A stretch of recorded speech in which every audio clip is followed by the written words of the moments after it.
అందరికీ నమస్కారం అండి. బాచీరావ్ ఆన్లైన్ కాంపిటేటివ్ గైడెన్స్ సెంటర్కి వెల్కమ్ అండి. ఈరోజు టాపిక్ వచ్చి ఇండియన్ హిస్టరీలో ఏన్షియన్ పీరియడ్లో జైనిజం గురించి. రేర్గా ఇది ఇన్ఫర్మేషన్ దొరుకుతుంది, but it's very important, especially for central civil services తీసుకుని, స్టేట్ సర్వీస్ తీసుకుని, హిస్టరీ ఆప్షనల్లో కూడా దిస్ టైప్ ఆఫ్ క్వశ్చన్స్ అడిగేదానికి ఆస్కారం అనేది ఉంది. భాద్రపద శుక్ల పంచమి రోజున మొదలుపెట్టి 8 రోజుల పాటు శ్వేతంబర జైన్లు పర్యూషణ అనే పండుగ జరుపుకుంటారు. దిగంబర శాఖకు చెందిన వారేమో 10 లక్షన్ పర్వ్ పేరిట 10 రోజుల పండుగను నిర్వహిస్తారు. అంటే ఇక్కడ జైనిజంలో శ్వేతంబర్లు దిగంబర్లు ఉంటారనేది తెలిసిన విషయమే.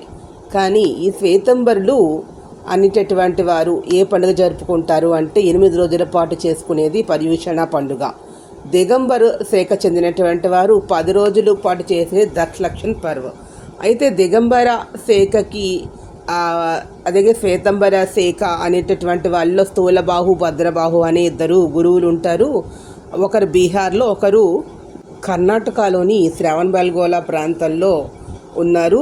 ఆ మౌర్య చంద్రగుప్తుడు దిగంబర జైన మతాన్ని స్వీకరించారని చెప్తారు. ఇన్ని కరెంట్ అఫైర్స్ వీడియోస్ కోసం ప్లీజ్ సబ్స్క్రైబ్ మై ఛానల్. ఇవన్నీ ఇంపార్టెంట్ క్వశ్చన్స్ అండి. Thank you to all.